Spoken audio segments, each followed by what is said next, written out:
السلام عليكم ورحمة الله وبركاته دمان خيارتا ميل بدونكاد كجوجتان وادin salaamay waa markale walaashin faado macalin ku soo dhawaada maanta iyo muuqaalkeena cusbay sidaad ogtihiin sheeka ayaa noo socotay please markii kugu horeysa tahay channelkan soo booqatid subscribe inoo saar hadaa hore noo joogta like commentiga naga soo dhis dhiirigelin ayay noo tahay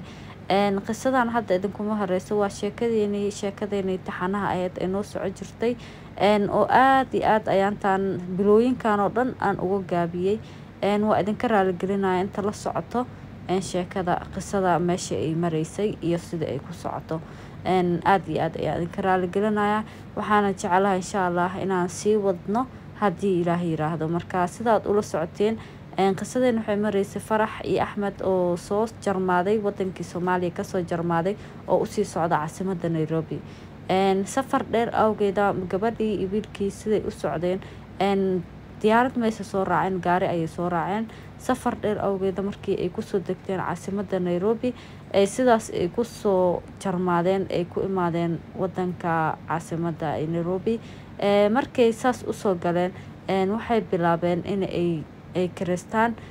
hotel ay ku nastaan ay daalkii iyo juucii iyo daalkii rafaadkii safarkii dheer ay soo mareen ay iskaga baabi'iyaan baadeen markii ay imaadeen meeshii luuqadii lama yaqaano wadanka waa markii ugu horeysay ay imaadaan meeshana meel wax laga bilaabo meesay aqoonin marka isla meeshii waxay isku arkeen wiil Soomaali oo meesha maraayo oo is yaqaanin isku luuqad ah wiilkii ayaa caawiyay wuxuu ku caawiyay sidii hotelkii ku kireysan lahaayeen iyo hotelkii meesha ku yaalay iyo meesha taksiga laga raaco iyo sida oo hotelka lacagta loo bixiyo inta buu ka saaciday markaas kadib markii ay lacagtii hotelkii sidii ay ku bixiyeen meeshii ay jecleysteen inay habeenkaas ay iska seexdaan oo laba qol ay kala kireysteen ay seexdaan ay ku nastaan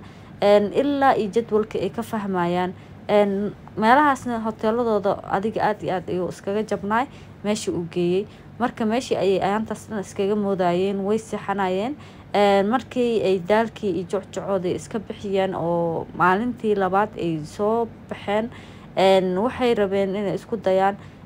inay xoogaa yar wadankii siday isku fahansiin lahaayeen iyo siday waxyaabaha usoo iibsan lahaayeen iyo siday meelaha wax ugu cunaan oo kale u sameysan lahaayeen wadankana markii kugu horeyso aad iyo aad ay u adag tahay sidaad ku fahantid adigoo bilooyin joogtid ayaaba qaarkood fahmaynin marka waxay isku dayeen inay waxay cunaan ay doontaan sidii ayay banaanka ku aadeen waxay arkeen maqaayad yar oo kasoo horjeeda oo maxaa la dhahay oo cidan oo wadanka iska leh oo cuntadooda ku karsanayaan sidii ayay gaajo ayaa haysay meesha ka fiirsano waxay ahaayeen hataa meesha aqoonin sidii ayay maqaayadii ku kaleen ay ku cunteeyeen marka Farax iyo Axmed ayagoo sidii isku faraxsan oo la yaaban yihiin nolosha ay maanta ay soo galeen dhinacna ay ugu adag tahay maadaama meesha luuqad kale ay tahay dhinacna ay isleeyihiin maanta hadafkiina ayaad gaari doontaan noloshii waalidkii ayaad ka soo dheeraateen camal ma ahan marka waayo dhalinyarada waa badankooda waa saas marka insha Allah marka waxaa rajeyneynaa inaan qisadeena sii dhameystirno Axmed iyo Farax ayagoo meeshii maqaayadii ka cunteeyeen oo noloshoodii rabaan